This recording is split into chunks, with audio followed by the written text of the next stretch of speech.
Good afternoon, everybody. Hope you're having a good day today. We're going to go back into Simon's uh, The Leisure Turns. Is the name of episode 20. I need to change that.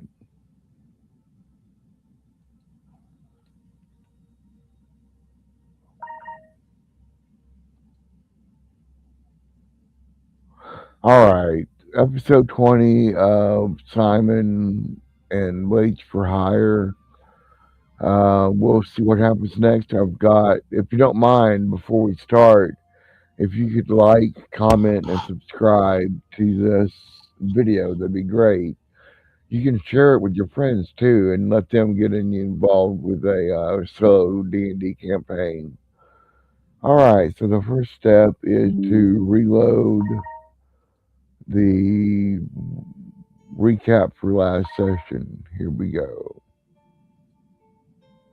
Here's a clean read aloud summary for episode 19, paced and toned to sit comfortably before you roll straight into play.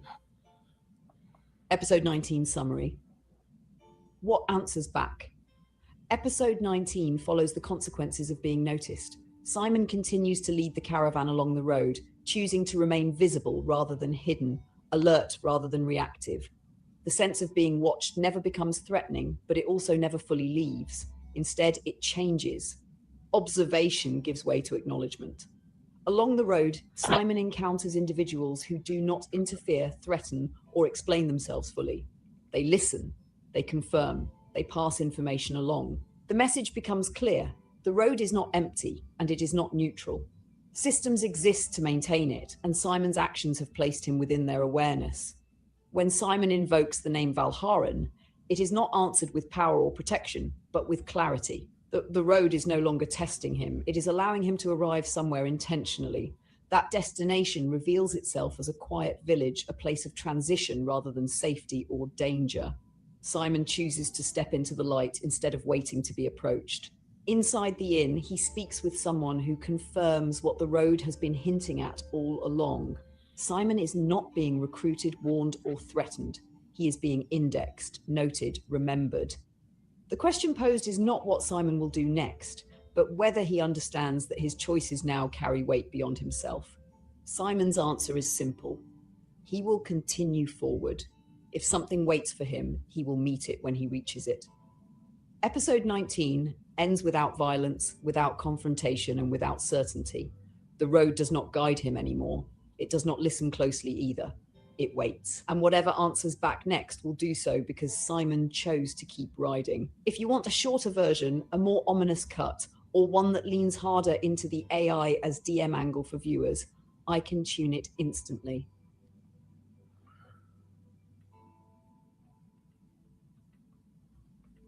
Come on, let's start episode 20. Oh, and the music is from Everrain again. No copyright dis- difficulties trying to get in there, so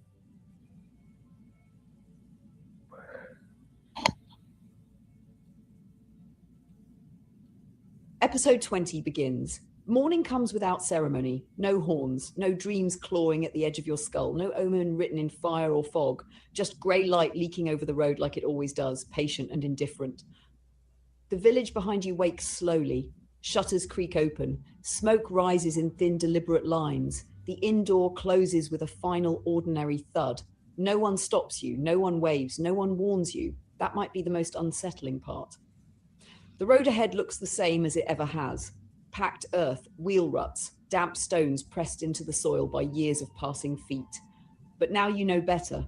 Roads do not persist by accident. Someone maintains them. Someone watches who walks them and who doesn't. Your horse snorts softly as you set out. Ash is quiet today, not absent. Just alert in that way animals get when they sense rules they don't understand, but absolutely respect. As the village falls out of sight, you notice something subtle. The sense of being watched is gone, not replaced. Gone. In its absence is something colder. Expectation.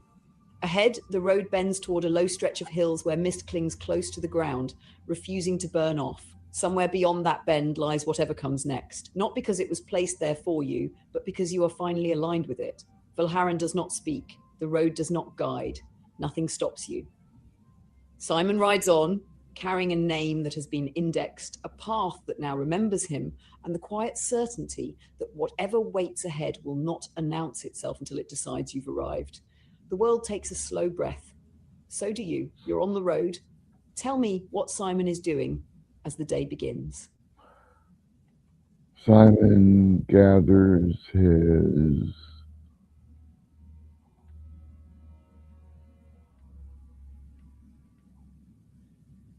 equipment and starts down the road with the caravan on horse.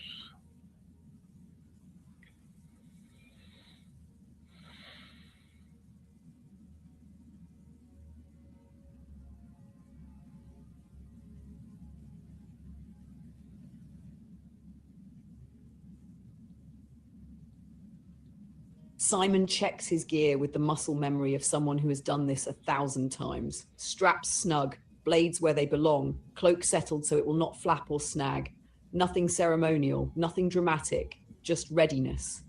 He mounts up and takes his place with the caravan as it eases back onto the road. Wheels creak, hooves find rhythm. The whole little procession exhales and starts moving as one body again, like it never stopped. The hills ahead pull closer with every step. The mist does not retreat as the sun climbs. It pulls low, thick enough to blur distance, but not enough to hide shapes entirely. The road threads straight into it anyway, confident, unafraid. About an hour into the ride, something changes.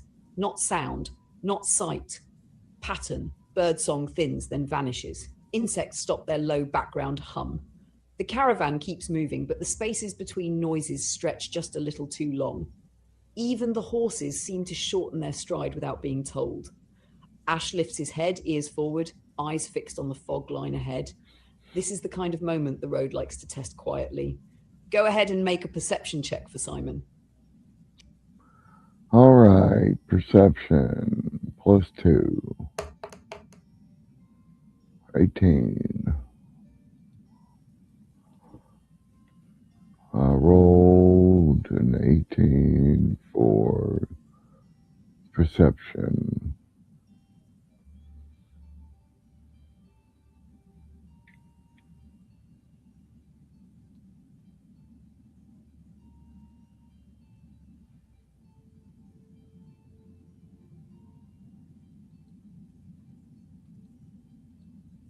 An 18 is enough to notice what most travellers would ride straight past. The mist ahead is not uniform. It thins in places where the road expects traffic and thickens just off the edges like something pressing in but unwilling to step fully onto the path.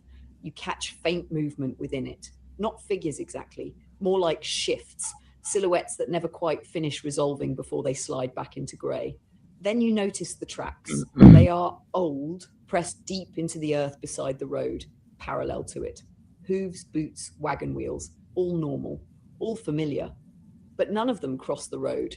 They travel alongside it, matching its course for miles, as if something walked with caravans rather than joining them. Ash growls low in his throat, not loud, not afraid, territorial. The caravan master rides up a bit closer to you without saying a word. His eyes stay forward, jaw tight. He knows this stretch, or he knows of it. Same difference. Nothing blocks the road, nothing attacks, nothing reveals itself. But you are no longer traveling alone. Whatever walks beside the road is aware of you now, and unlike before, it is not merely observing, it is pacing you. The mist ahead begins to thin just enough to show a bend in the road. Beyond it, something waits that does not belong to the fog. You are still mounted, still moving, still free to act. Tell me what Simon does as the caravan approaches the bend. Simon will investigate the fog on the sides of the road to see if that's where the caravan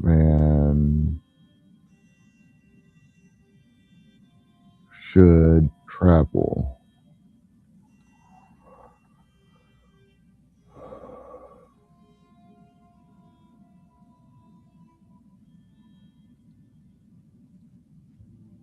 Simon reins his horse slightly off the centre line, not leaving the road, but testing its edges the way a veteran traveller tests ice with a boot before committing weight. He studies the fog instead of the road itself, because roads lie by omission. You lean, squint, listen. This is not about eyesight alone. This is about reading intent in terrain. Make an investigation check for Simon. Not to spot a hidden creature, but to understand whether the road is the correct choice or merely the expected one. Investigation +7. I should do pretty good. Oh, 9. A 9 for investigation.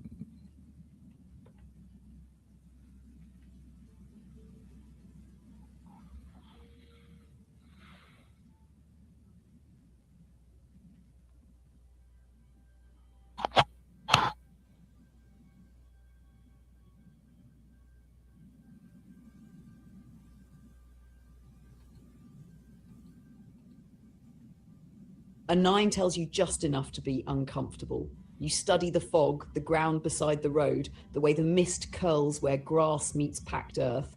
You are looking for logic, structure, a sign that stepping off the road would reveal a safer or truer path. You don't find one. What you do notice is this. The fog beside the road does not behave like terrain. It behaves like boundary.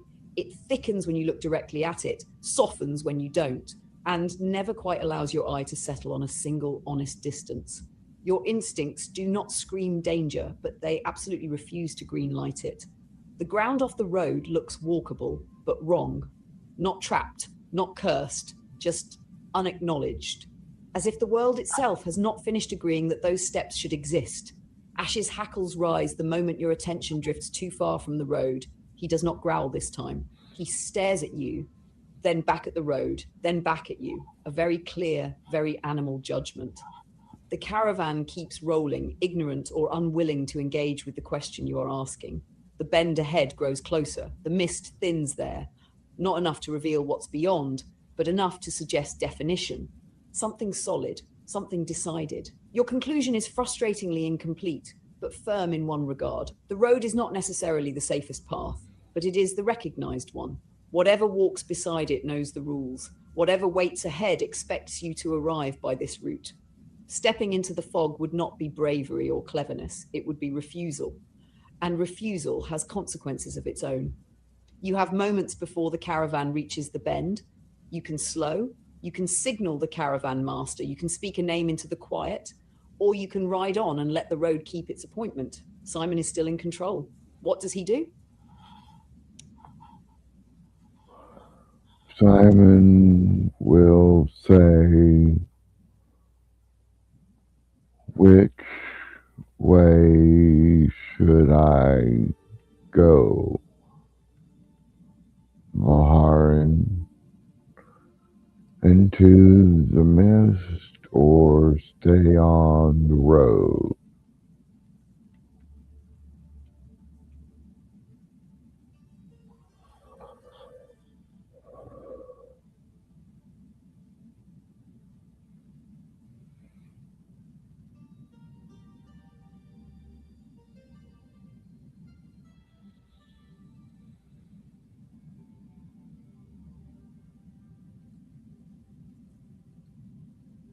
Simon speaks the name without raising his voice. Not as a plea, not as a challenge, just a question placed carefully into the morning air. Which way should I go, Valharan, into the mist or stay on the road? The caravan keeps moving. Hooves crunch, wheels creak, no one reacts. To them, you might as well have cleared your throat. For a heartbeat, nothing happens. Then the road answers, not with a voice, with alignment. The mist beside the road recoils, not dramatically, no swirling, no theatrical pullback. It simply loosens like a muscle relaxing once tension is no longer needed. At the same time, the road ahead firms beneath your horse's hooves. The subtle unevenness you did not consciously register smooths out. Ruts settle. Stones seem to press deeper into the earth, as if agreeing to stay put. Ash exhales a long, slow breath. Okay. Decision accepted. Valharan does not speak your name. He All does right, I'm not offer sorry. doctrine or reassurance. Instead, a thought arrives fully formed, not in your mind, but Okay. alongside it, the way a map sits next to the traveller rather than inside them. The mist is possibility without memory. The road is memory made usable. You understand something important in that moment. Valharan is not choosing for you. He is clarifying what each choice means. Into the mist would erase context. You would still exist, but unindexed, untracked, untethered, the kind of freedom that forgets what it frees. The road would carry consequence forward. Whatever you become, whatever follows, whatever answers back next will be able to find you again. No judgment, no pressure, just truth, laid bare and quiet.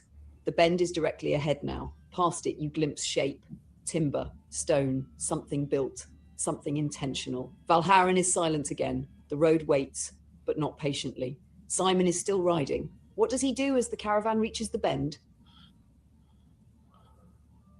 Simon will take the lead of the caravan and move into the mist on the side of the road.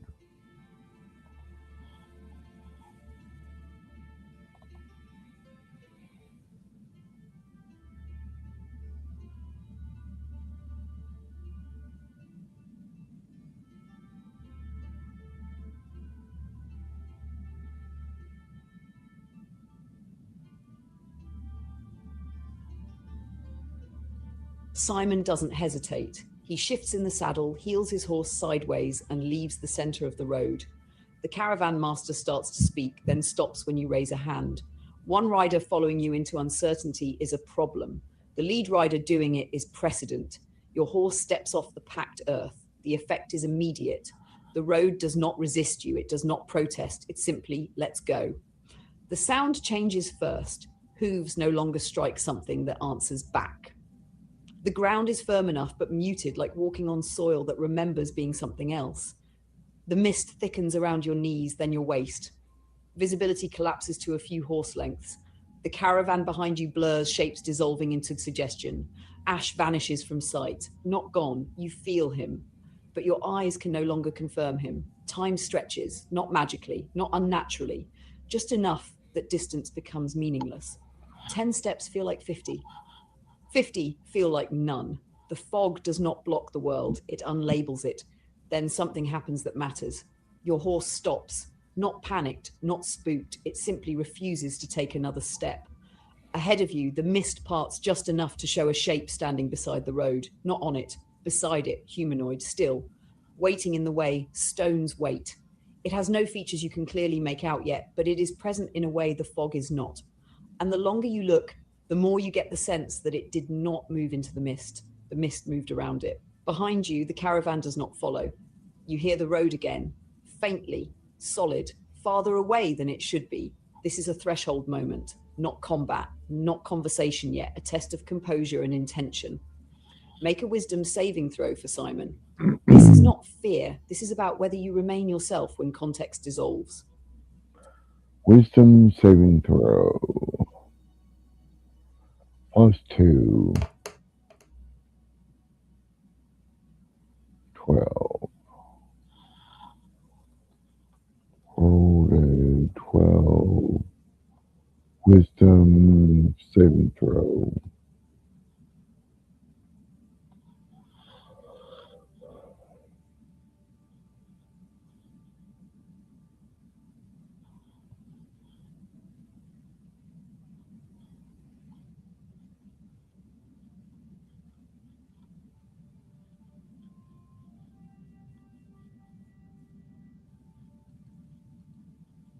A 12 is enough to hold yourself together, but not enough to stay untouched. The mist presses in, not against your body, but against your certainty. For a moment, names feel optional, time feels negotiable.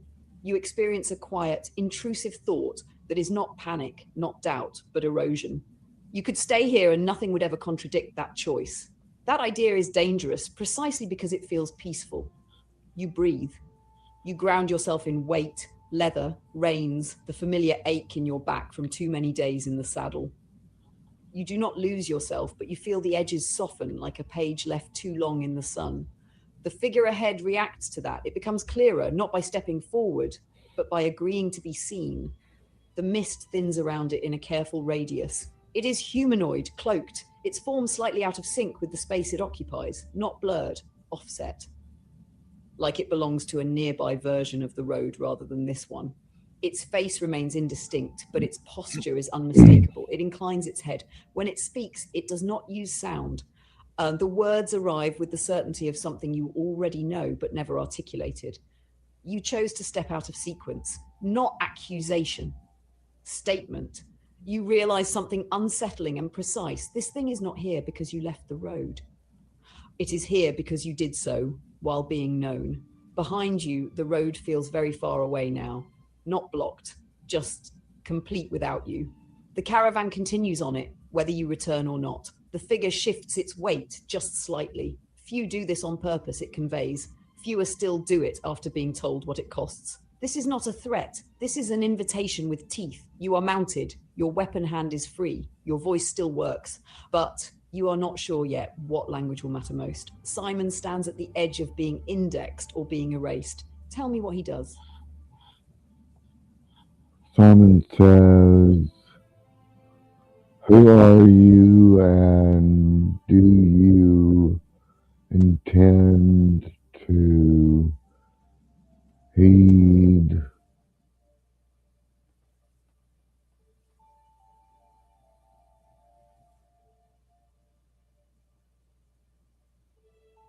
What are you and what do you intend to do for stepping off the road?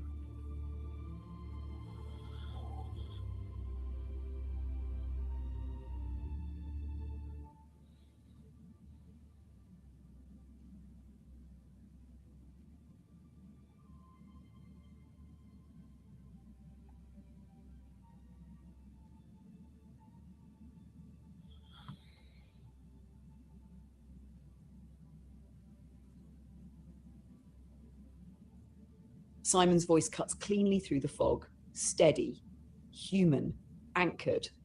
Who are you and what do you intend to do to us for stepping off the road? The figure does not answer immediately. That pause is deliberate. Then the mist tightens, not around you, but around meaning, as if the fog itself is listening to make sure the reply lands exactly where it should. The presence inclines its head again, a little deeper this time. Respect, not deference. I am not a who, it answers. I am a function that learned how to stand. The words settle with weight. It gestures, not with a hand, but with orientation. Your awareness briefly stretches, and you understand without seeing it. There are others like this along long roads, old borders, places where movement becomes history. Not guardians, not judges, accountants of passage. We do nothing to those who step off the road, it continues.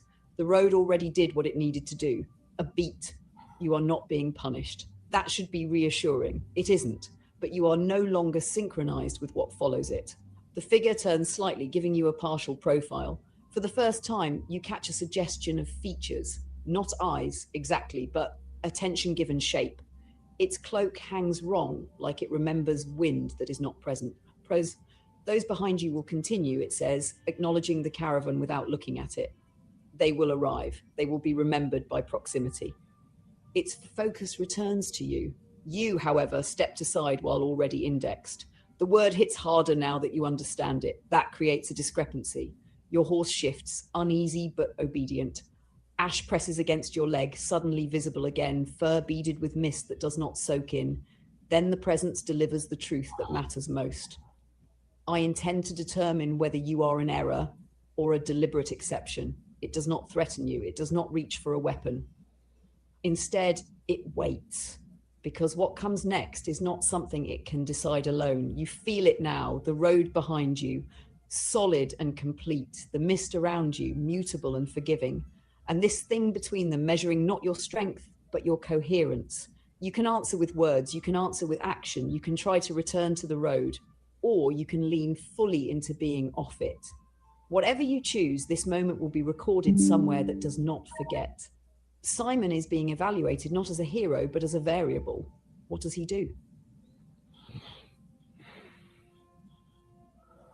Simon will lead his horse back to the road away from the mist.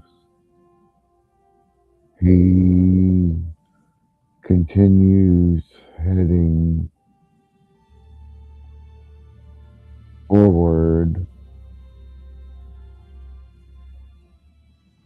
expecting the caravan to follow.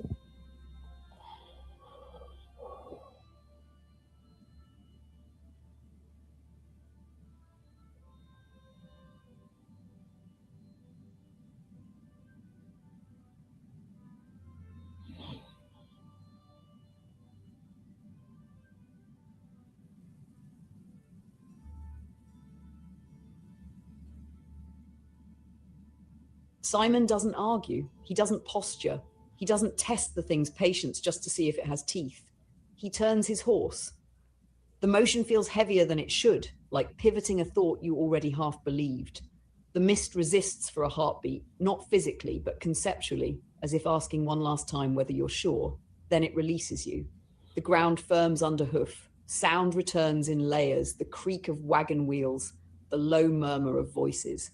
The honest clop of the road answering weight with weight. Ash shakes himself like a dog coming out of water that never actually touched him. Behind you, the fog closes, not snapping shut, not offended, just complete again, as if nothing of consequence ever stood there. You guide your horse back into position at the front of the caravan and keep moving. No announcement, no apology, no explanation. The caravan follows because that is what caravans do. The master gives you a long look, searching your face for something he decides not to ask about. He nods once. The wheels keep turning. You do not feel the presence leave, but you feel something change. The road accepts you again, not warmly, but precisely, like a ledger line corrected in clean ink. Somewhere behind you, the function that learned how to stand no longer needs to. You were not erased, you were not corrected, you were reaffirmed. Ahead, the bend opens fully now, revealing the stretch beyond. The mist does not follow, the hills thin, the day resumes its ordinary lie. But you know better. You stepped off the road while known. You returned while choosing to remain so. That will matter. The caravan moves on. The road stretches ahead, longer than it looked a moment ago, but unmistakably yours again. Episode 20 is in motion. Tell me how Simon rides now. Simon will lead the caravan out of the mist. He will keep his eyes open for something out of the ordinary. And I'm going to go to the little boy's room real quick. I'll be right back.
Simon rides point, posture settled into that quiet professional readiness that says nothing gets past me for free.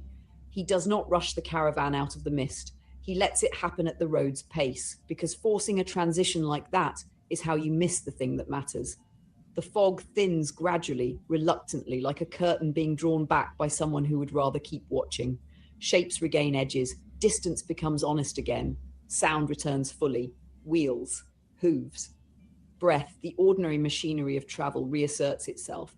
But you're right to be suspicious. Something has changed, not around you, in how the world reacts to you.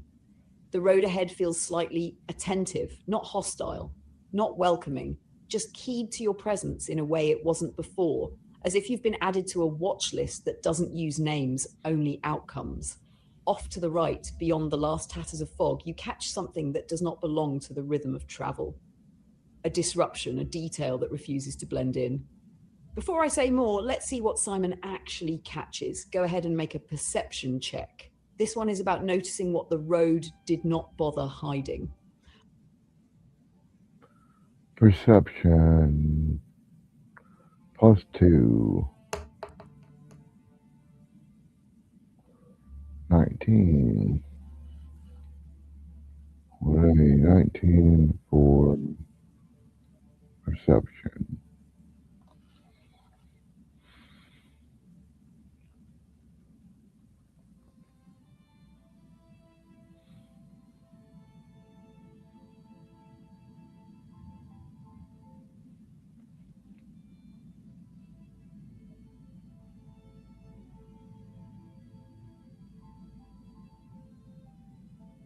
A 19 is sharp enough to catch the lie before it finishes telling itself. As the caravan clears the last fingers of mist, your eyes snag on something off to the right. Not far, 30, maybe 40 feet from the road, close enough that it wanted to be seen.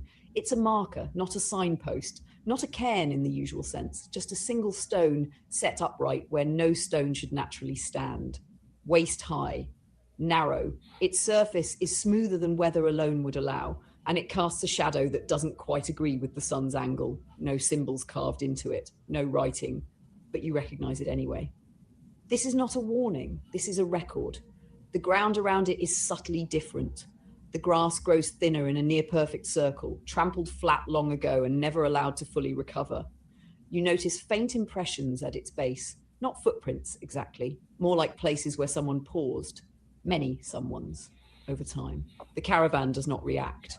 Wagons roll past it as if it were no more remarkable than a stump.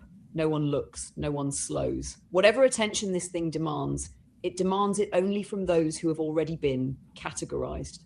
Ash sees it. He does not growl. He sits upright in the saddle, tail still, eyes locked on the stone until it passes out of view. Then he looks at you, ears angled back in that familiar, do you see it two-way? As you pass the marker, you feel a subtle internal sensation. Not pain, not magic, a confirmation, like a checkbox being filled somewhere far away. You did not stop. You did not approach. You did not pretend you hadn't noticed. That apparently was sufficient. The road continues on, utterly mundane again. Birds resume their noise. The hills ahead promise nothing more exotic than a long afternoon's ride. But now you know something important. Not everything that watches wants interaction. Some things only need to know that you know. Simon leads the caravan onward, eyes open, senses sharp, riding a road that has stopped pretending it doesn't remember him. Whatever comes next will not be subtle, and it will not be accidental. Tell me how Simon adjusts his pace and posture as the day stretches on. Simon will remain alert to anything out of the ordinary while leading the caravan.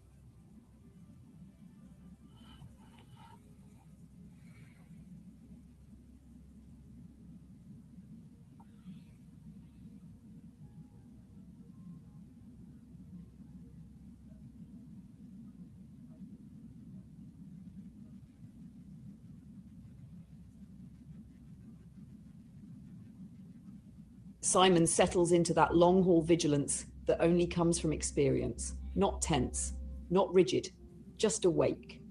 Hands loose on the reins, shoulders squared, eyes always moving in slow, deliberate sweeps. He doesn't stare at threats. He waits for the absence of the expected. The caravan falls into his rhythm without comment. Wagons keep a steadier spacing. Riders unconsciously mirror your pace. Whatever authority you gained by stepping off the road and returning with no explanation has solidified into something quieter and more durable.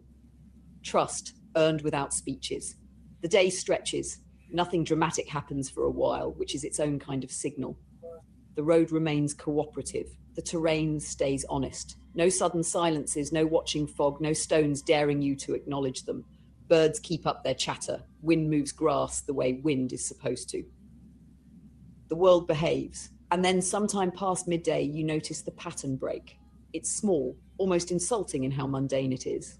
Ahead, far enough that the caravan hasn't reacted yet, you spot a lone figure standing just off the road. Not blocking it. Not hiding. Just waiting. A traveller, maybe. Cloaked, hood up, staff planted lightly in the dirt. Too still for someone resting. Too patient for someone lost. Here's the thing that makes your neck prickle. They are standing on the recognised side of the road. Not in the mist. Not beyond the boundary. Exactly where travellers are supposed to be. And yet, no one else has noticed them yet. Ash has. His ears tilt forward. No growl, no warning, just attention. This isn't an ambush. It isn't random. And after everything today, you are certain of one thing. This person is not here despite you being alert. They are here because you are. You have time to decide how this goes.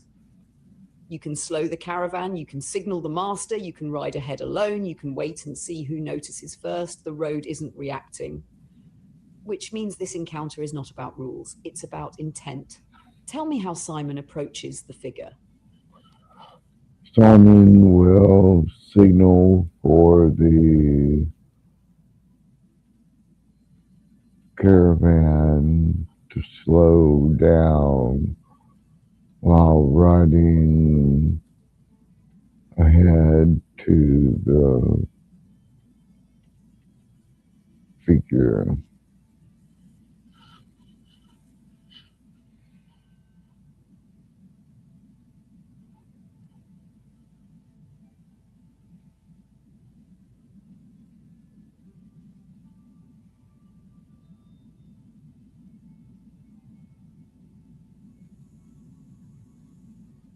Simon raises a hand, palm down, and the signal ripples backward through the caravan like a practiced breath.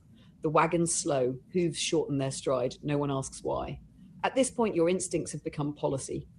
You ride ahead alone. The distance closes without drama. The figure does not move to meet you, does not retreat.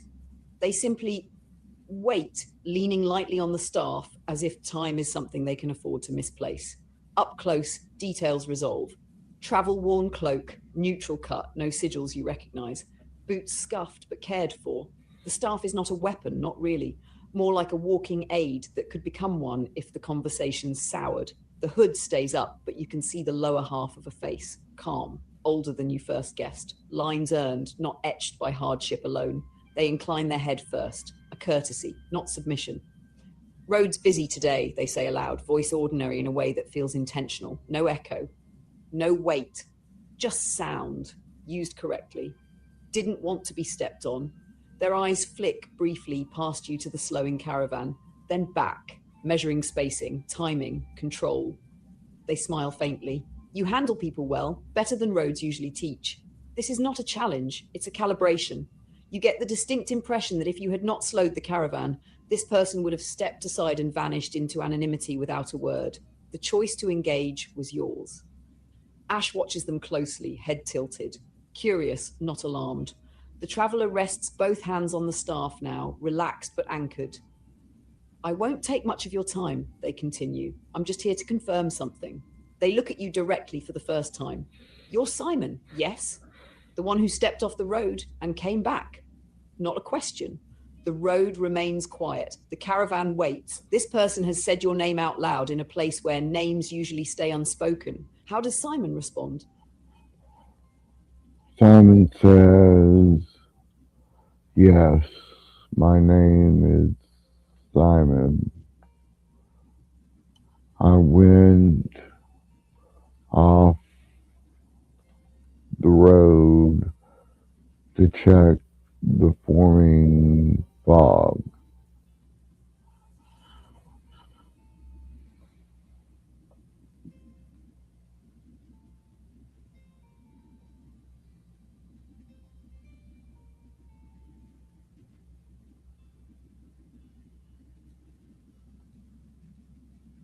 Simon answers without defensiveness, without flourish, just truth stated plainly.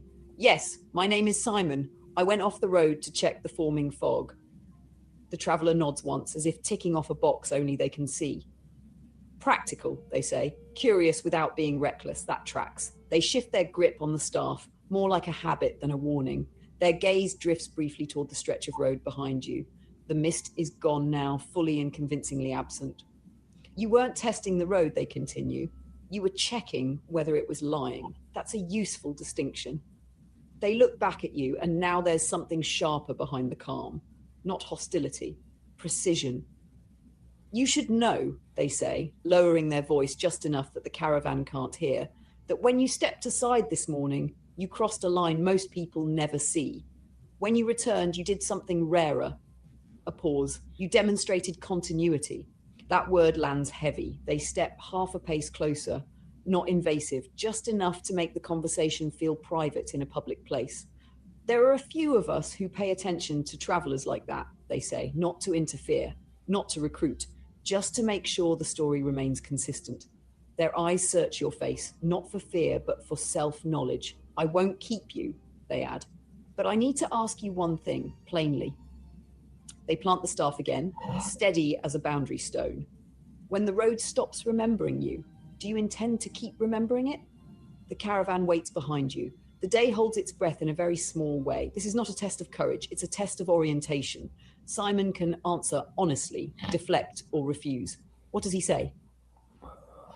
I intend to keep all roads in my memory to help with figuring things out.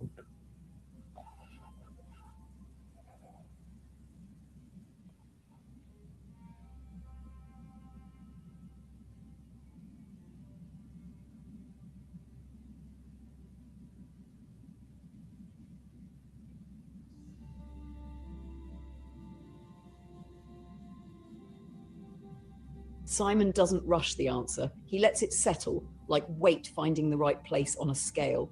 I intend to keep all roads in my memory, he says. They help me figure things out. The traveller exhales through their nose, a quiet sound that might almost be a laugh if it weren't so restrained.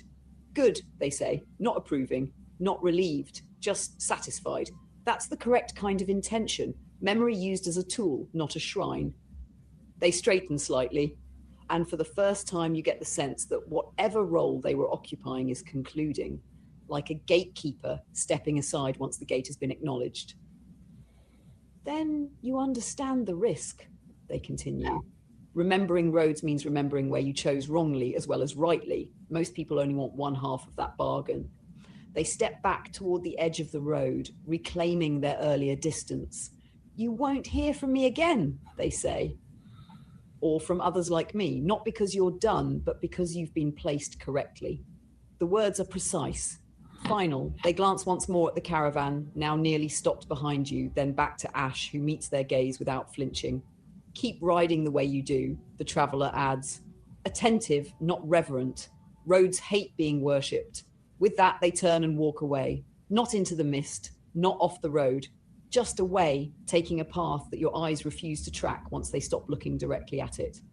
When you turn back, the caravan master is watching you closely. Everything all right? He asks. The road stretches ahead, ordinary again, almost insultingly so, but you feel it. Deep down, a quiet click of alignment. You are no longer being evaluated. You are being allowed. Simon is back at the head of the caravan, memory intact, intent clarified, moving forward on a road that now knows exactly what kind of traveller you are. Episode 20 continues. Tell me how Simon answers the caravan master, or whether he lets the road do the talking. Will respond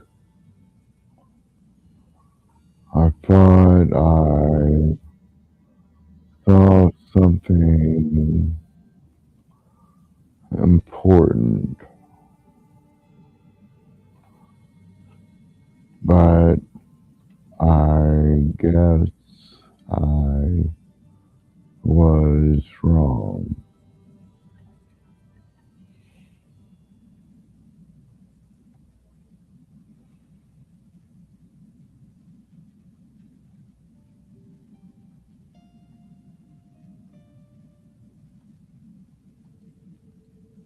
Simon gives a small shrug, easy and unremarkable, the kind that smooths over curiosity instead of sharpening it.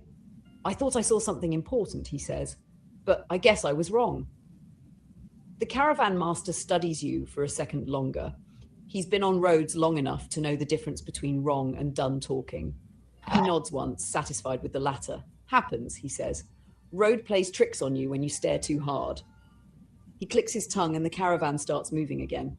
Conversation resumes in low, ordinary tones. Someone laughs. A wheel bumps a stone and curses follow. Life continues, convincingly mundane. But you notice the shift. No one looks back where the traveller stood. Not once. Not even by accident. You guide your horse forward, reclaiming the lead without ceremony. The road opens ahead, long and cooperative, sun finally burning through the last traces of earlier fog. The hills roll gently now, promising an uneventful stretch. And yet, you carry something new.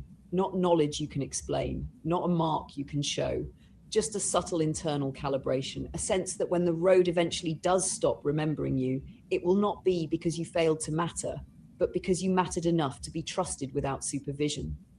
Ash settles at your side, tail flicking, alert but content.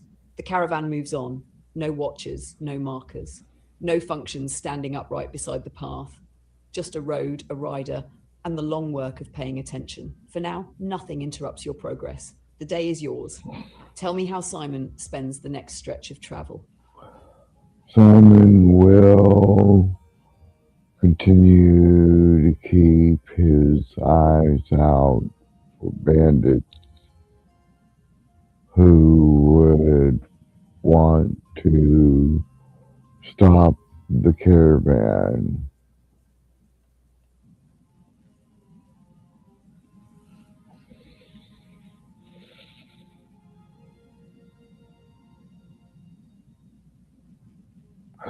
I'll be right back again, guys.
Simon keeps the easy cadence of the road, but his awareness widens. This is no longer about fog, functions, or people who introduce themselves sideways. This is about the oldest threat roads carry, people who want what's moving. He scans the terrain the way a professional does, not for enemies themselves, but for invitations to ambush. Narrow cuts where wagons would be forced to bunch up, tree lines too close to the road, rocks that create false cover. The places where violence would make logistical sense. The stretch ahead is deceptively friendly. Rolling ground, low scrub, scattered trees that look harmless until you notice how neatly they break sight lines. The road dips slightly, just enough that the caravan will lose visibility of what's ahead for a few seconds at a time. That's when you spot it. Nothing dramatic, no masked figures, no drawn blades, a disturbance in the roadside dirt where wagon traffic shouldn't have touched. Recent, fresh enough that the edges haven't collapsed yet. Someone crossed the road here after the last rain and they were careful about it. No boot heel prints, weight distributed, someone who knows how to move without announcing it. Then another sign. A snapped twig placed back into position poorly, like a lie told by someone who doesn't respect small details. Bandits, maybe. Scouts at the very least. They're ahead, not behind. And they don't know yet that the caravan has noticed them. You have time. Not much, but enough to decide how this plays. You can adjust the caravan's formation, send Ash ahead quietly, push forward aggressively to deny them preparation, or slow down and force them to make the first mistake. This is a clean mortal problem. No metaphysics, no watchers, just people who think the road owes them something. Tell me how Simon sets the caravan up before the road dips. Simon will set the caravan up so they are closer together. I'll also have them slow down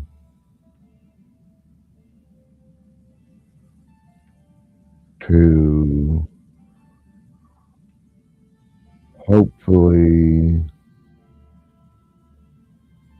draw out whatever is there.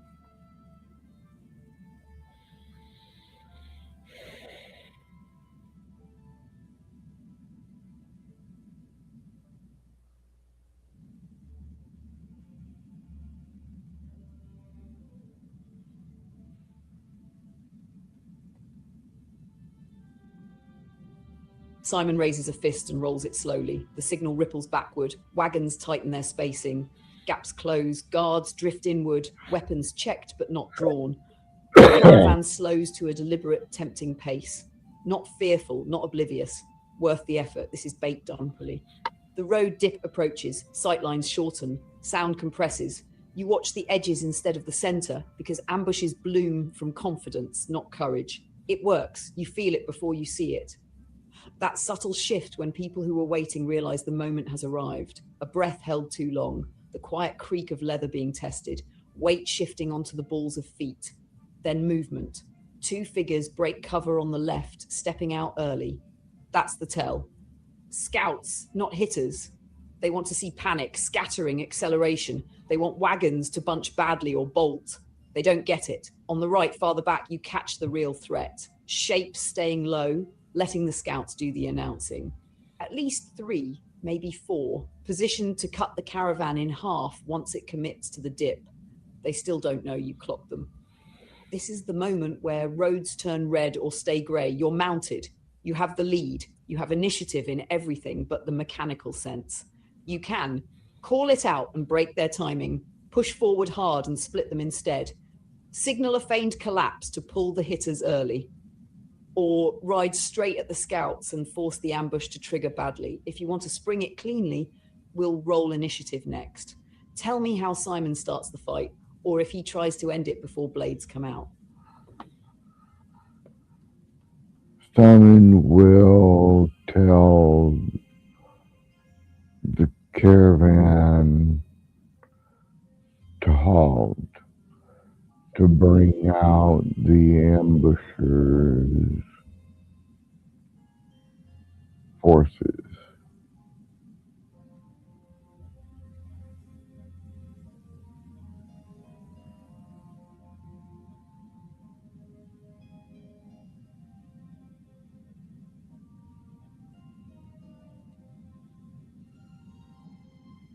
Simon lifts his arm and drops his fist, hard. The signal snaps through the caravan like a cracked whip. Wagons grind to a halt. Horses snort and stamp. Guards stiffen, hands moving to weapons but not drawing yet. No panic, no confusion, just a sudden, deliberate stop right at the edge of the dip. Silence stretches. That's the mistake for the people waiting. The scouts on the left freeze. You see it clearly now. They were counting on momentum, fear, something messy. Instead, they've been handed a question they weren't prepared to answer. And behind them, in the scrub on the right, you feel it. Irritation. A plan going off script. Someone shifts position too quickly. Another steps where they shouldn't. A voice calls out, rough and impatient. Easy now. No need for trouble. Too fast, too loud, wrong timing. You spot at least 4 shapes now, 2 scouts exposed, 2 more farther back, trying to reposition but already compromised. Bandits, no doubt. Light armor. Mixed weapons. This was meant to be quick and quiet. You took that away. Weapons are still sheathed. For half a heartbeat longer, this could be words instead of blood. But everyone involved knows how this usually ends. This is the moment where intent becomes violence. Go ahead and make an initiative roll for Simon. Once you do, we'll see whether you get to decide how ugly this gets, or whether they do. All right, initiative.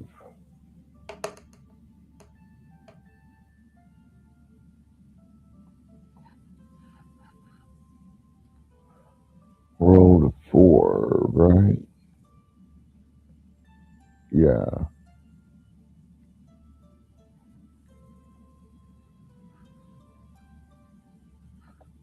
Initiative.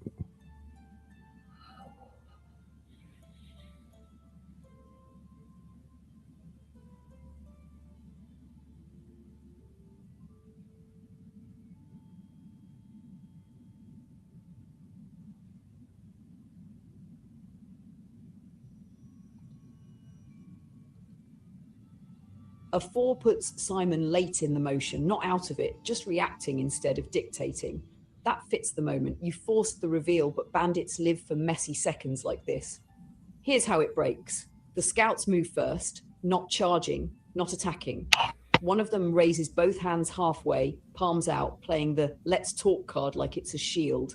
The other slides a step sideways, trying to widen the angle. They are buying time. Behind them, the hitters don't wait.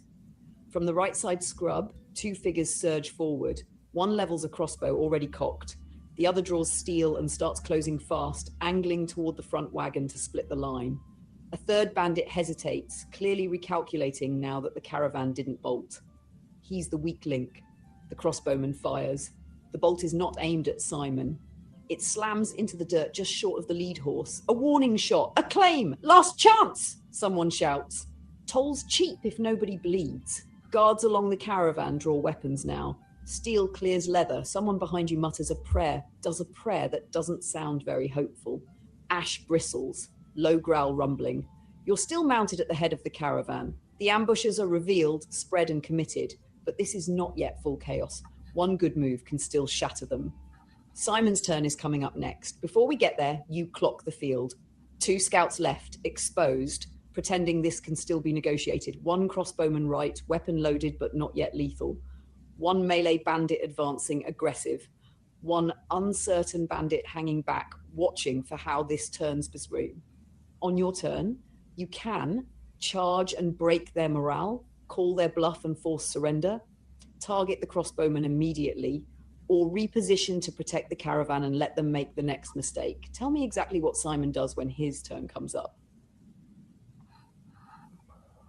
Simon will rush toward the one bandit who's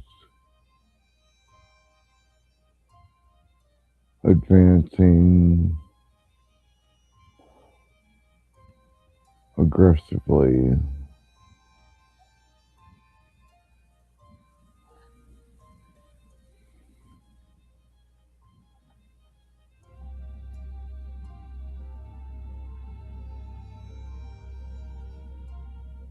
Simon doesn't debate it. He reads intent faster than words.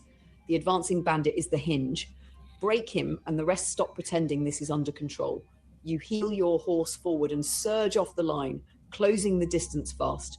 Hooves thunder. Dust kicks up. Steel flashes as the bandit realizes a half second too late that he chose the wrong target. He snarls and raises his weapon, committing fully now. This is a clean charge. No tricks, no metaphysics, just momentum and violence. Make your attack roll against the advancing bandit. Tell me which weapon Simon is using, and the result of the roll will resolve damage immediately after. Scimitar 1 to 15. Scimitar attack 1 is a 15.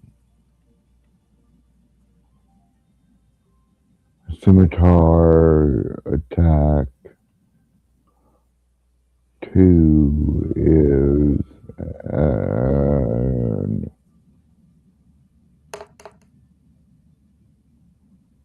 13.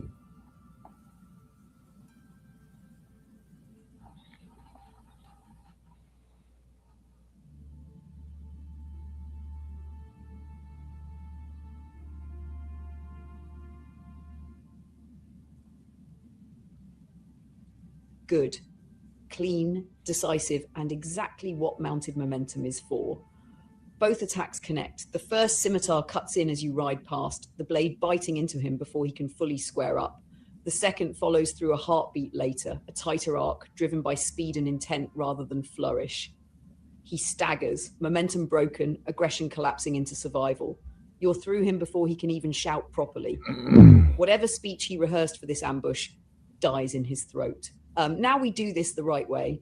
Go ahead and roll damage for both scimitar hits. Tell me each damage roll separately. Once we have that, we'll see whether he's still standing but shattered, dropped outright, or alive just long enough to regret today's choices. The rest of the ambushers are watching very closely now. Alright, the first damage roll is an 8.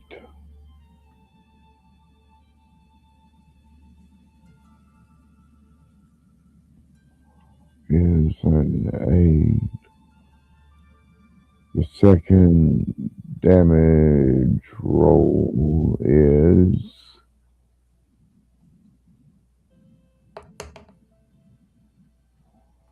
7.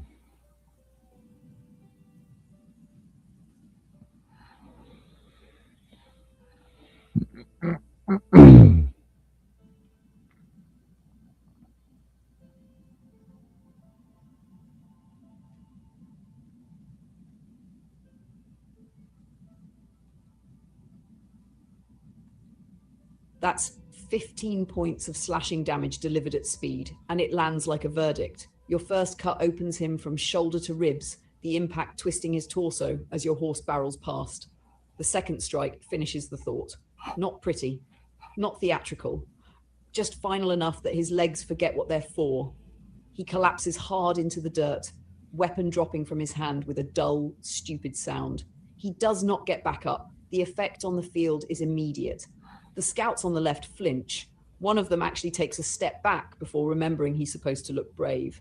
The crossbowman on the right curses, fumbling to re-aim, his confidence evaporating now that cheap toll has turned into body on the road. The hesitant bandit? He's already shifting his weight away, eyes darting for an exit that doesn't involve dying today. You rein in just past the fallen attacker, horse snorting, blades wet. You are perfectly positioned between the ambushers and the caravan now, exactly where a leader should be. Ash lets out a sharp bark, not fear. Signal. Morale has cracked. They're still armed, still dangerous, but the lie of control is gone. We roll forward. Next up in the order, the bandits react. The scouts are going to choose whether to fight or fold.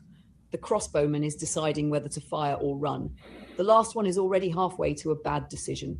Before I resolve their actions, tell me one thing. Does Simon shout anything to them now? Or does he let the blood on the road speak for him? Simon will shout for the guards to attack. Hit the crossbowman first.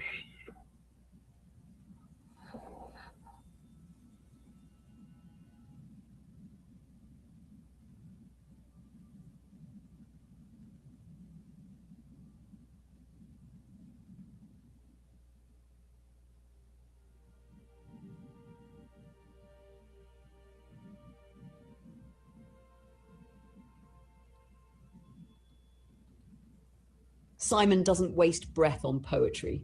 Now, he shouts, voice cutting clean and sharp.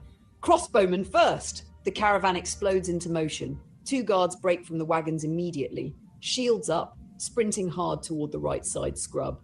A third drops to one knee and looses a javelin without waiting for permission.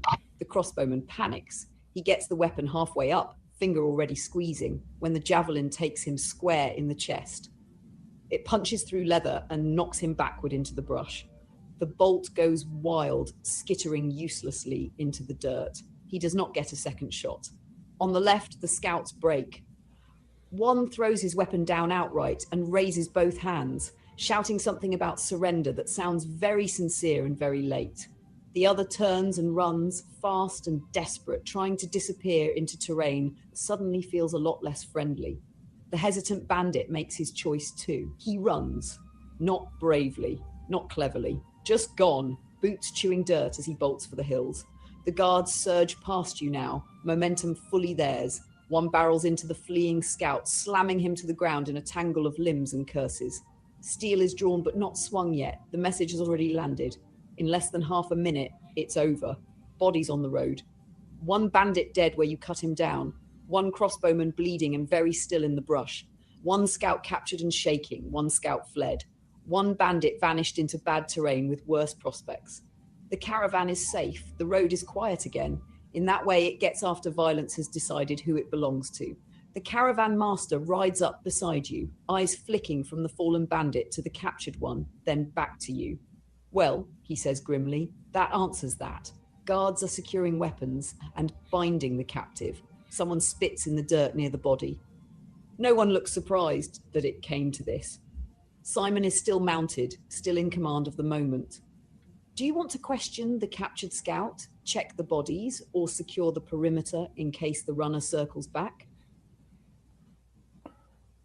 Secure the perimeter while asking the captive who sent you.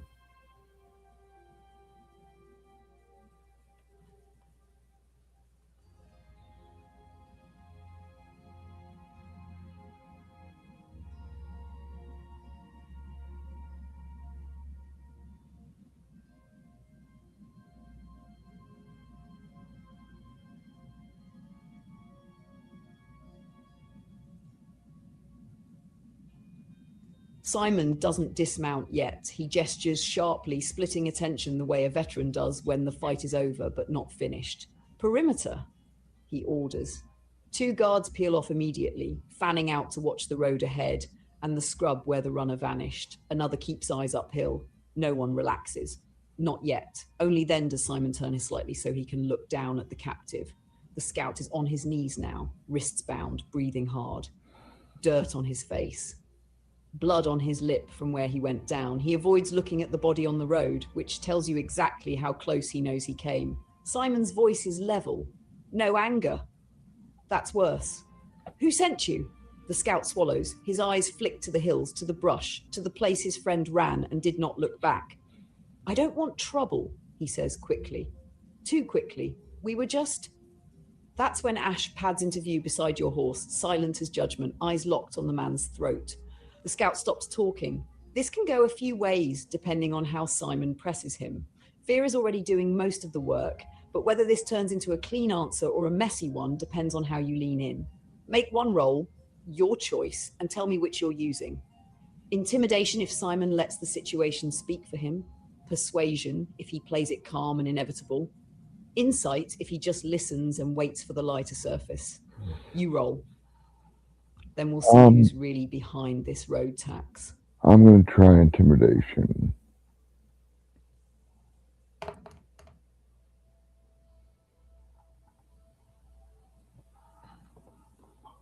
I threaten the bandit with an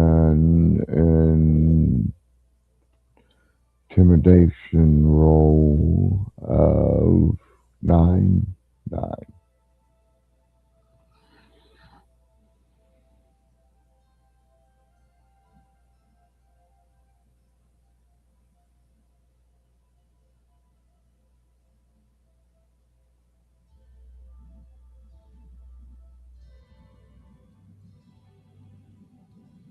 A 9 lands unevenly. Simon's threat is real. The blood on the road is real. Ash's stare is very real. But the way you press him gives the captive just enough space to cling to something other than truth. The scout flinches anyway. His bravado is gone. What's left is panic mixed with calculation. I don't know names, he blurts. Swear it, we don't get names. That part might even be true. He licks his lips, glancing again toward the hills, then back to you. There's a man, not from around here, shows up every few weeks, pays coin, tells us where caravans slow down, where the road dips. That's it. He shakes his head hard. This wasn't supposed to turn bloody. Just scare people, take a cut, move on. That is definitely a lie, but it's lying by omission, not invention. You catch a few things despite the weak pressure. This was organized, not desperate banditry. The contact is mobile, not local muscle. The ambush point was chosen deliberately, which means someone is watching traffic patterns. And most telling of all, this scout is more afraid of whoever paid them than of you. One of the perimeter guards calls out, "All clear for now," but his tone says for now is doing a lot of work. The scout's voice drops. "If I say more, he'll know." That lands heavier than any threat you made. You can push harder now, change tactics midstream, or cut losses and deal with the aftermath.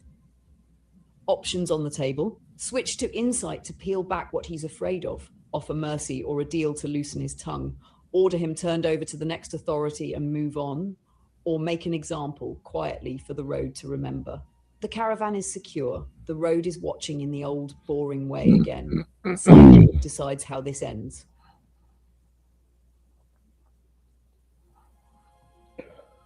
Simon will use insight to see what he's afraid of.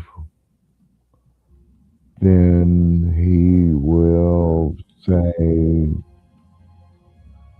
if you tell me his name, you stand a better chance to see home again.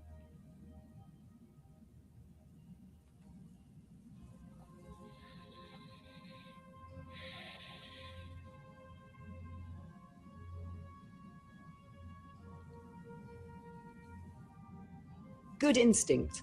Simon shifts tactics without announcing it. No more pressure, no more heat, just attention.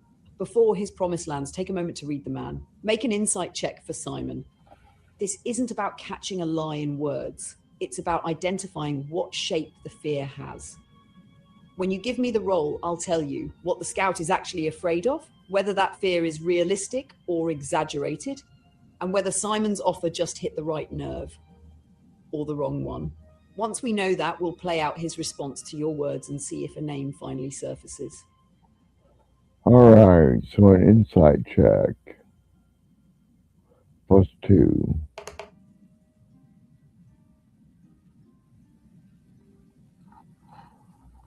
I rolled an 11 for insight.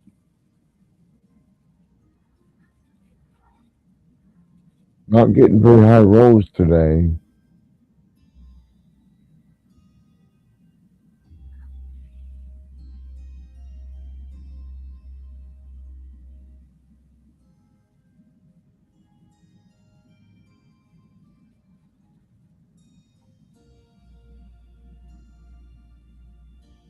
An 11 is enough to see the outline of the fear, even if the details stay blurry.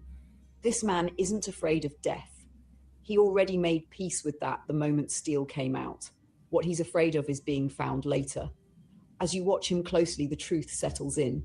His fear spikes not when you threaten him, not when Ash moves, not when he looks at the bodies. It spikes when he talks about the man who paid them. About after, about consequences that follow you home, not ones that happen on the road. This isn't superstition, it's experience. Simon's next words land cleanly. If you tell me his name, you say evenly, you stand a better chance to see home again. That promise does something. The scout closes his eyes for a second. Just a second. When he opens them, something has shifted. Not courage, resignation. He doesn't use the same name twice, he says quietly. But this time he answered to Karen. He swallows. Tall, dark coat.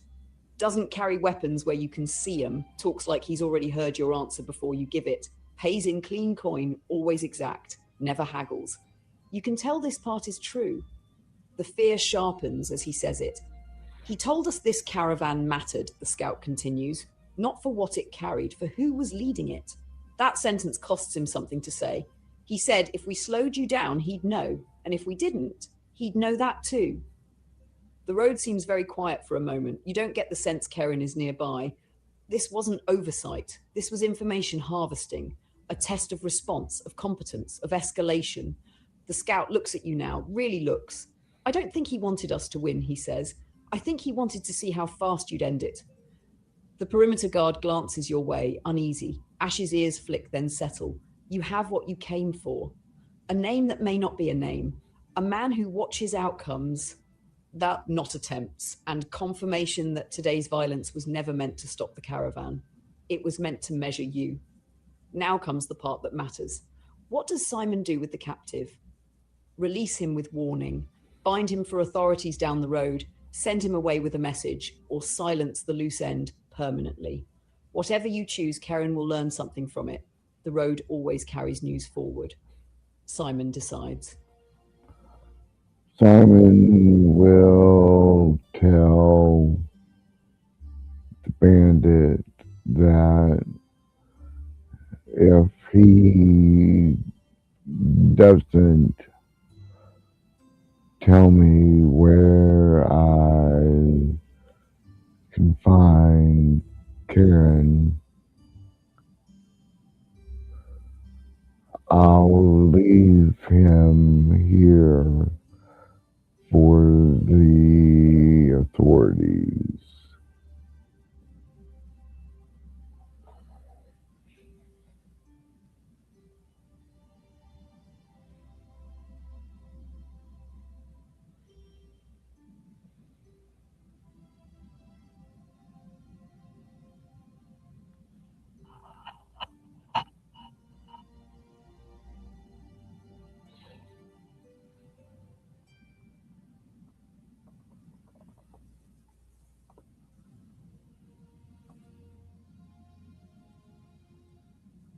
Simon doesn't raise his voice. He doesn't lean in. He just lets the truth sit where it can't be ignored.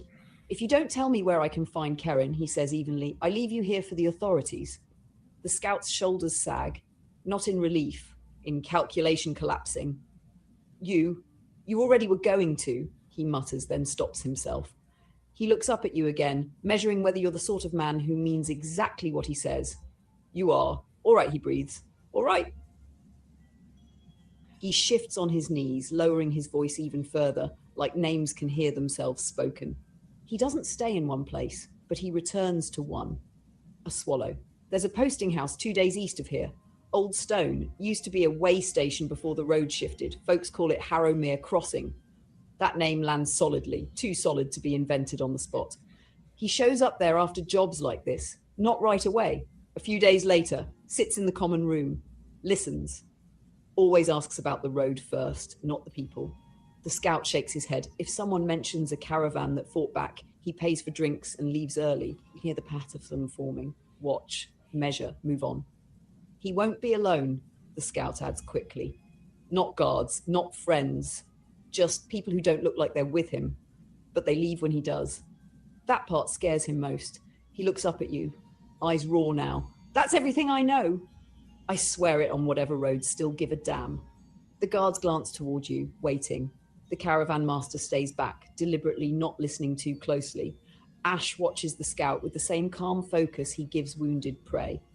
Not cruel, just thorough.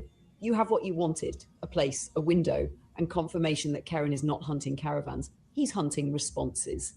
The authorities will take the scout if you hand him over. That's clean, predictable, safe for the caravan. Or you could cut him loose with a warning and let Karen learn that information sometimes leaks backward. Either choice sends a message. Simon stands at a familiar crossroads now. Not marked, not dramatic, just another place where the road will remember what kind of traveller you are. What does Simon do with the captive? Simon will release the captive and tell him to let Karen know I'm coming.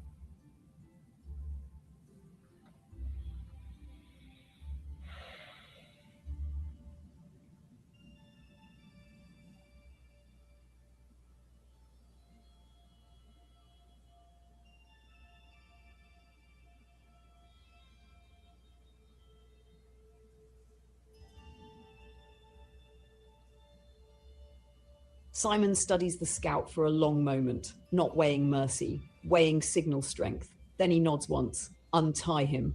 The guard hesitates, surprised, then follows the order. The rope comes away. The scout rubs his wrists, not daring to stand yet. Simon leans forward slightly in the saddle, just enough that the words land like a hand on the man's shoulder.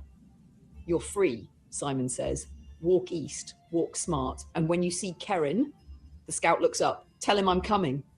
There's no bravado in it, no threat layered with insult, just inevitability stated plainly. The scout's breath catches. He nods quickly once, then again, as if repetition will keep him alive. He backs away, then turns and walks, not looking back. He understands that survival depends on accuracy now. He disappears into the terrain, carrying the message exactly where it needs to go. Behind you, the guards relax slightly, weapons lower but don't sheath yet. The caravan master exhales and finally rides up beside you. That was a choice, he says carefully. Simon doesn't explain it. The bodies are dealt with. The road is cleared. Blood darkens the dirt where the ambusher fell, already losing its colour in the sun. Another mark the road will smooth over in time.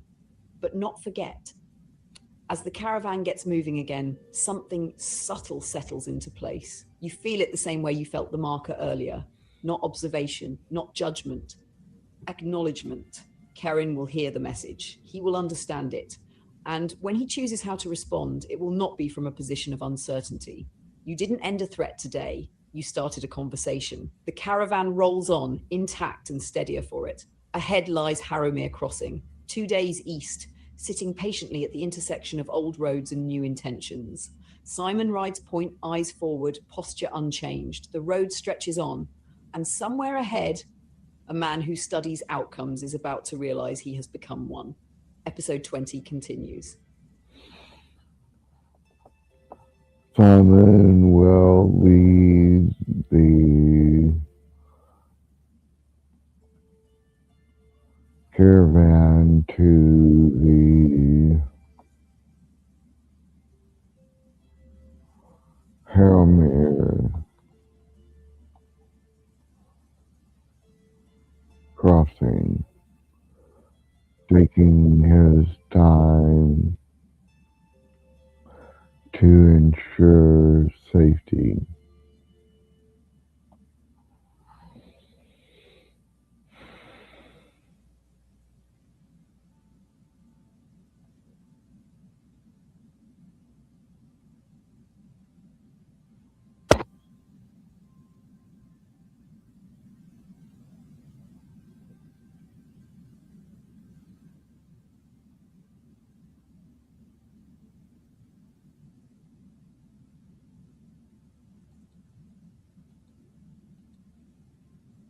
Simon doesn't push the pace. He lets the caravan move at the speed of safety, not urgency.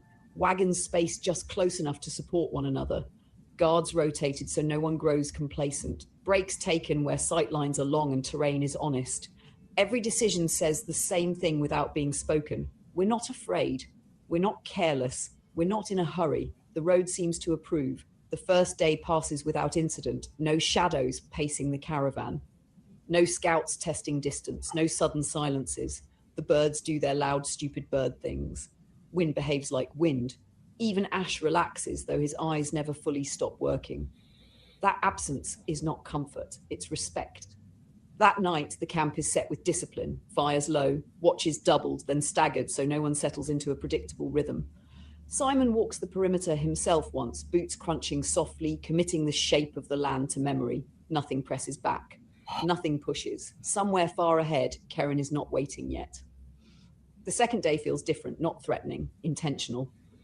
You start to see the signs of Harrowmere Crossing long before it appears. Old stones half swallowed by grass. A spur road that hasn't been maintained in years but still insists on existing. The kind of place roads used to care about before traffic learned new habits. By late afternoon, you crest a low rise and see it. Harrowmere Crossing sits in a shallow bowl of land where 3 old roads intersect. A squat stone posting house anchors the place, its walls thick, windows narrow, roof heavy with age. A stable, a well, a few outbuildings that look like they've been rebuilt more than once, never quite the same way twice. Smoke rises from the chimney. People are there, a handful of travellers. A couple wagons already pulled, nothing that screams trap or safety. Just use. The caravan master rides up beside you again. That's as far as we go together, he says quietly. Posting house is neutral ground, always has been. He looks at you, really looks this time. You planning to stop? Simon can feel it now. Not a watcher, not a marker, a convergence. If Keren keeps patterns, this is where they loop back on themselves. You can bring the caravan in and stay the night. Hand the caravan off and remain outside to observe. Enter alone and let your reputation walk in ahead of you. Or circle first, learn the crossing before it learns you. Harrowmere Crossing waits, old stone and old habits, ready to host whatever comes next. Simon decides how to arrive. Simon will circle the crossing, looking for signs of bandits or intruders. And while it's giving this answer, I'm going to use the bathroom. I'll be right back.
Simon doesn't ride straight in.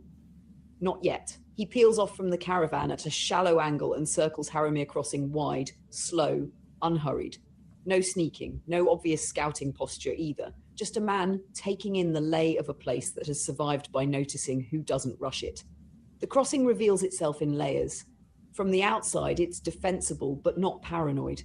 The posting house sits where all three roads can be watched without blocking any of them. Old choice. Smart choice. The ground slopes gently inward, which means anyone approaching fast would be seen early, and anyone leaving in a hurry would be obvious. You look for the wrong kinds of details. Tracks that avoid the road but converge here anyway. Horses tied where they could bolt fast. Too many eyes on one approach, none on another. You find none of that.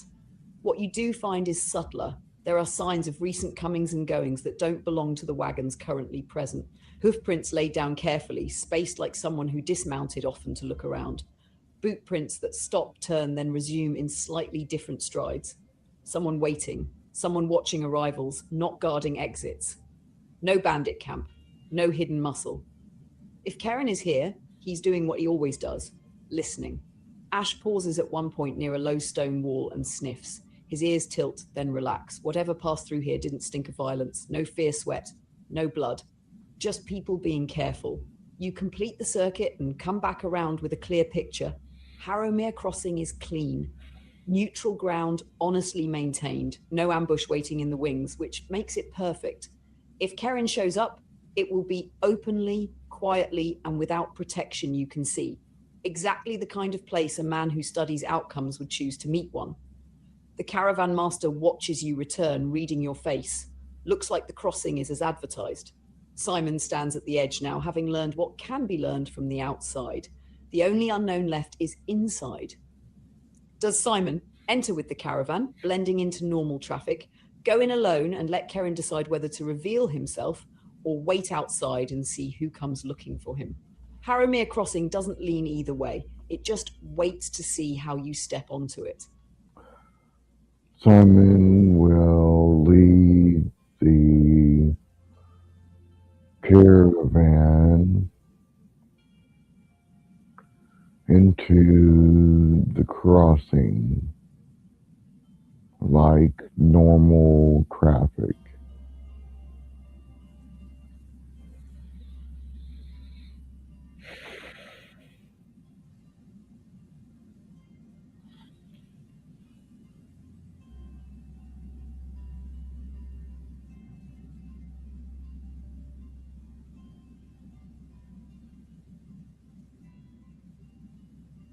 Simon doesn't make a show of it. He turns his horse back toward the road, gives the caravan master a small practical nod and leads them in as if Harrowmere Crossing is exactly what it pretends to be. Another stop, another roof, another place where roads intersect and people pretend that's coincidence. The crossing accepts you. Wheels crunch over old gravel, horses are led toward the stable, voices rise and fall in that careful, public way travellers use when they don't want to invite questions. The posting house door opens and closes with the weight of habit, not hospitality. Inside, the common room is warm and dim, firelight, long tables scarred by time, a handful of travellers already seated, a carter nursing a drink, a pair of merchants murmuring over a map. Nothing theatrical, nothing staged. You feel it immediately. Not a presence, not eyes on you. Orientation. Someone here knows exactly why you arrived this way instead of another. The caravan settles in behind you. Guards take seats where they can see the door and the room without looking like guards. The master handles payment and stabling with the posting housekeeper, who does not ask questions beyond the necessary. Ash stays close, alert but calm, tail low, eyes working. No one approaches you yet. But as you dismount and step fully into the crossing, you notice a small thing that doesn't belong. A man sits alone at a side table near the wall, dark coat, no visible weapons, a cup untouched in front of him. He is not watching you. He is watching how the room adjusts to you. When a chair scrapes, when a voice lowers, when a guard shifts his weight, he notes outcomes, not causes. You don't know yet if this is Karen, but you know this much. If you sit, he'll wait. If you move, he'll measure. If you speak first, he'll learn something he didn't already know. Harrowmere Crossing hums quietly around you, doing what neutral ground does best. Simon has arrived. Tell me where Simon goes in the common room and whether he makes the first move. Simon will approach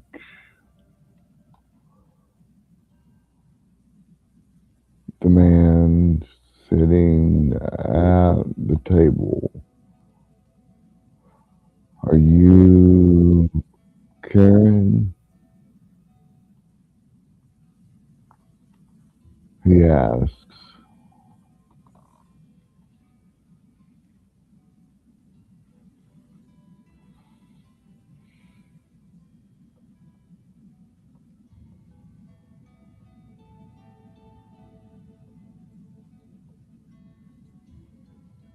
Simon doesn't circle. He doesn't posture. He walks straight across the common room, boots steady on old boards, stopping at the edge of the man's table like this was always the intended end of the road. Are you Karen? The man looks up, not startled, not defensive, just present. As if the question clicked a mechanism that had already been under light tension. He studies Simon's face for a long second. Not your weapons, not ash, your expression. Then he does something interesting. He smiles just a little. That depends, he says calmly, on whether you're asking for a name or for a result. He gestures to the empty chair across from him. An invitation, not a command. Sit, he continues. If you sit, I'll answer honestly. He glances briefly toward the caravan, the guards, the room, not worried, accounting. If you don't, he adds, I'll still answer, but you won't like what that answer means. The cup in front of him remains untouched, steam long gone. He hasn't been drinking, he's been waiting. This is him, or someone who understands Karen well enough to be him when it matters. The crossing stays neutral. No hush falls, no tension spikes. This conversation is allowed to happen here. Simon stands at the table, road dust still on his boots, having finally reached the man who measures responses instead of making threats. Does Simon sit, or does he stay standing and force Karen to talk on his terms?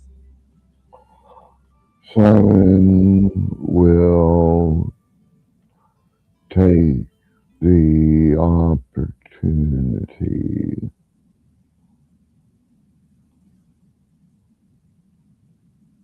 to sit and talk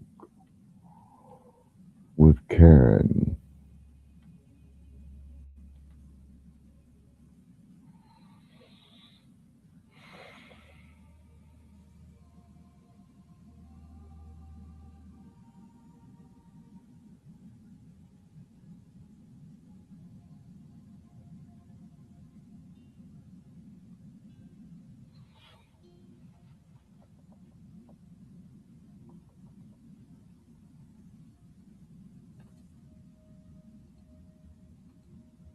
Simon sits, not slowly, not carefully, just decisively, like a man who has already accepted that whatever comes next is part of the job.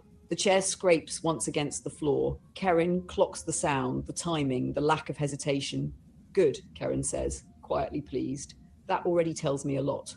He finally lifts the cup, takes a small sip, then sets it back down touched again. Habit, not thirst. Yes, he continues. I'm Karen, or close enough that the difference won't matter to you. He folds his hands on the table, fingers clean, nails trimmed, no tremor, no wasted motion. You did exactly what I hoped you would, he says. You secured your caravan. You ended the threat efficiently. You released the survivor with a message instead of a corpse. A faint smile. Most people fail at least one of those steps. He tilts his head slightly. I wasn't testing whether you're dangerous. Roads are full of dangerous men. I was testing whether you're predictable under pressure. His eyes meet yours fully now. You are, he says, which is rare and useful. Around you, Harrowmere Crossing continues to exist. Someone laughs too loudly near the bar. A chair tips and is set right, neutral ground doing its job. Karen leans back just a fraction. You're probably wondering why I'm watching caravans instead of robbing them, or killing their guards, or doing something simpler. He shrugs, because outcomes travel farther than bodies. He looks at Simon with open curiosity now, no edge to it. So here's the honest part, Karen says. I'm mapping people who change roads without breaking them, people who leave impressions that persist. A pause. You did that twice. He waits, giving Simon space to respond, to challenge, to ask, or to walk away. This is not an ambush, not a negotiation. It's a calibration between two men who understand that roads don't just connect places, they connect consequences. Karen's voice lowers slightly. What do you think I should do with that information, Simon? The table is yours. The crossing remains neutral. Episode 20 breathes and waits for Simon's answer.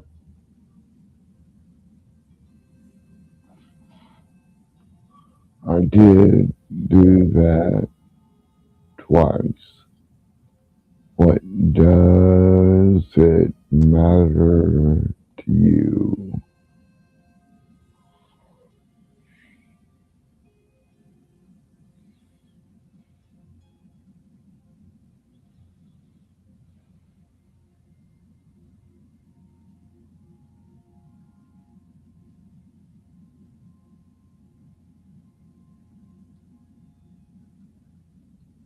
Keren's smile fades, not offended. Focused. That, he says, tapping the table once with a finger, is exactly the right question. He leans forward just enough that the noise of the room thins around the edges, not because it actually gets quieter, but because your attention is being asked to narrow. It matters to me because roads are changing, he says. Not the stones, not the maps, the behavior. He studies you again, openly now, no disguise left in it. For a long time, caravans reacted the same way: panic, flight, negotiation, blood. You can model that, you can predict it, you can profit from it. A brief shrug. That's boring. He gestures vaguely toward the door, toward the road you came in on.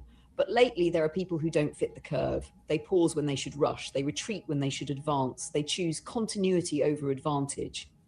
His eyes lock on yours. That breaks models. He sits back, hands open. I don't use that information yet, Karen continues. I collect it. I want to know who bends systems without snapping them, because when something big shifts, those people are the ones who don't get crushed by it. A beat. You stepped off the road while being known, he says. You came back anyway. Then you dismantled an ambush without escalating it. That's not coincidence. That's temperament. He tilts his head. It matters to me because when roads stop behaving, I'll need to know who keeps moving without pretending nothing changed. Karen lets the words settle, then adds quietly, almost conversationally, I'm not recruiting you, I'm not warning you, and I'm definitely not threatening you. A faint, humorless smile returns. I'm deciding whether to keep watching or to start listening. The cup sits untouched between you. Neutral ground holds. Simon has the floor now. He can push back. He can ask what's coming. He can shut this down. Or he can tell Karen exactly what kind of man he intends to be when roads finally stop agreeing with themselves. Whatever he says next will determine what Karen does after this meeting, not during it. What does Simon say? Simon says, I'm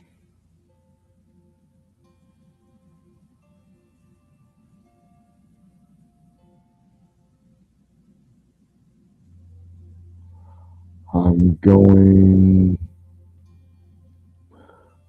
to follow this caravan to its destination,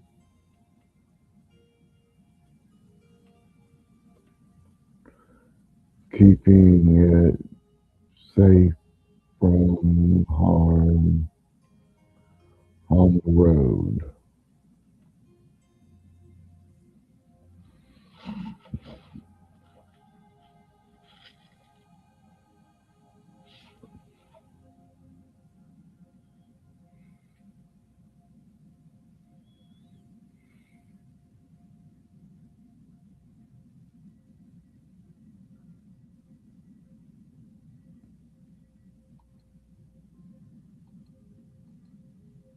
Simon's answer lands with the quiet weight of something unadorned and true. I'm going to follow this caravan to its destination, he says, keeping it safe from harm on the road. Karen studies him for a long moment, not measuring ambition, measuring friction, whether Simon's intent creates ripples or simply carries forward. Then Karen nods. Good, he says. No flourish, no approval baked into it, just acceptance of a datum that fits cleanly into a larger pattern. That tells me two things. He lifts a finger. First, you're not chasing significance. You're doing the work in front of you. A second finger. Second, you're not pretending the road owes you meaning. You're giving it one, temporarily. He leans back, the chair creaking softly.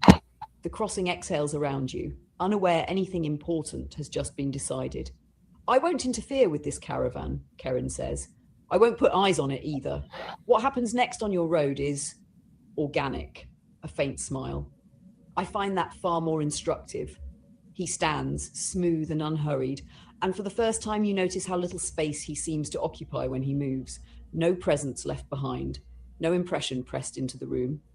As for me, he adds, pausing beside the table, I'll keep doing what I do, watching for people who choose continuity when disruption would be easier. His gaze meets yours one last time. If our paths cross again, Karen says, it won't be because I planned it. Then he turns and walks away, not toward the door, not toward the bar, but toward a knot of travellers whose conversation absorbs him instantly, as if he had always been part of it. When you stand, the chair across from you is empty. The cup is gone. No one remarks on it. Outside, the caravan waits. Horses shift.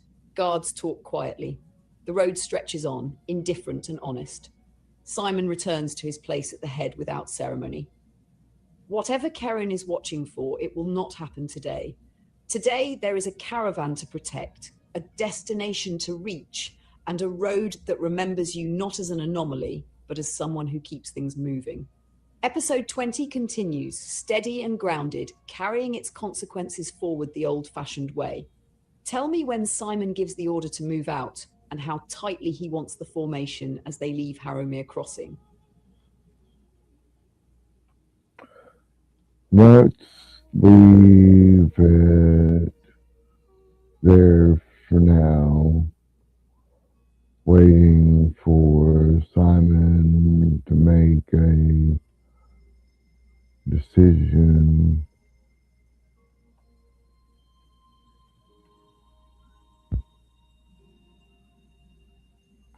about the caravan.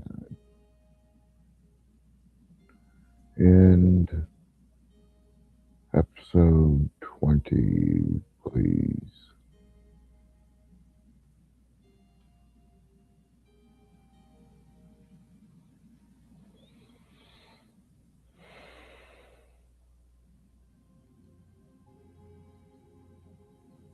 Understood. Simon does not give the order yet. The caravan rests at Harrowmere Crossing, wagons settled, horses fed, guards alert but no longer tense. Evening light stretches long shadows across old stone and older roads. Nothing presses, nothing demands. For the first time in a while, the choice ahead belongs entirely to Simon. The road waits without comment. Whatever comes next will come, because Simon decides it should. Episode 20 ends here. All right, that's going to do it for today. Hope you had a good time watching. If you made it this far, please like, comment, and subscribe. Share it too if you know somebody else that would like something like this.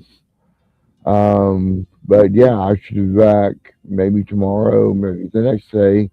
Subscribe so you can know when I'm playing next. So everyone have a good day. Thank you. Bye.